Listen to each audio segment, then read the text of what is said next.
بسم اللہ الرحمن الرحیم انا انزلناه فی لیلۃ القدر وما ادراک ما لیلۃ القدر لیلۃ القدر خیر من الف شہر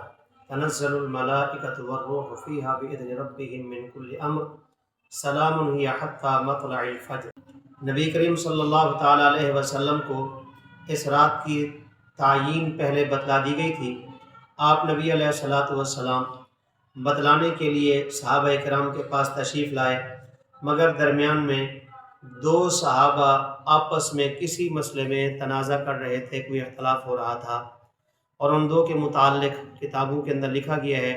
حضرت عبداللہ ابن ابی حضرت رضی اللہ تعالیٰ عنہ اور کعب بن مالک رضی اللہ تعالیٰ عنہ، یہ دو آپس میں کسی مسئلے میں اختلاف کر رہے تھے۔ اس وجہ سے نبی علیہ السلام نے فرمایا مجھ سے اس رات کی تعیین اٹھا لی گئی، اب اس رات کو رمضان کی آخری 10 راتوں کی طاق راتوں میں تلاش کیا کرو۔ یہ رات بہت ہی عظیم الشان رات ہے، جس کے متعلق اللہ کریم قرآن مقدس کے اندر ارشاد فرماتے ہیں کہ اس رات میں عبادت کرنے والے آدمی کو 1000 سال سے بھی بہتر، یعنی اس رات میں عبادت کرنے والا 1000 سال سے بھی بہتر آدمی ہے، یعنی کہ اس سے بھی زیادہ اس کو ثواب ملتا ہے۔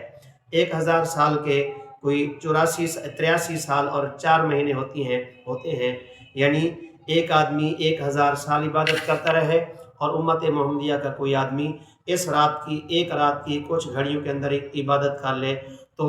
1000 سال سے بھی زیادہ کا اس کو ثواب ملتا ہے۔ اس رات کے متعلق نبی کریم صلی اللہ تعالیٰ علیہ وسلم نے فرمایا جو بندہ اس رات کو قیام کرتا ہے، یعنی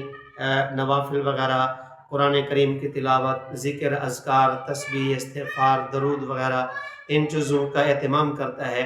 تو اس آدمی کے سابقہ گناہ معاف ہو جاتے ہیں۔ اور ان گناہوں سے متعلق علماء کرام نے ارشاد فرمایا صغیرہ گناہ ہے، چونکہ کبیرہ گناہوں کے متعلق قانون ہے کہ وہ بغیر توبہ کے معاف نہیں ہوتے، اور چونکہ یہ آدمی اس رات کو استغفار وغیرہ بھی کرتا ہے، گناہوں سے معافی بھی مانگتا ہے، تو اس لیے علماء فرماتے ہیں کہ انشاءاللہ اس کے کبیرہ گناہ بھی معاف ہو جائیں گے۔ ام المؤمنین سیدہ عائشہ صدیقہ رضی اللہ تعالیٰ عنہ نے نبی کریم صلی اللہ علیہ وسلم سے پوچھا اگر میں شب قدر کو پالوں، لیلۃ القدر کو پالوں تو میں کون سی دعا کروں؟ تو نبی علیہ الصلوۃ والسلام نے فرمایا یہ دعا کرو، اللہم انک عفو تحب العفو فاعف عنی، اے اللہ کہ آپ معاف کرنے والے ہیں، معافی کو پسند کرتے ہیں، فاعف عنی، اور مجھے معاف فرما دیجئے۔ اس رات میں اس دعا کا اہتمام کرنا چاہیے، اور یاد رکھیے کہ اس رات کے اندر آدمی کو غفلت نہیں کرنی چاہیے۔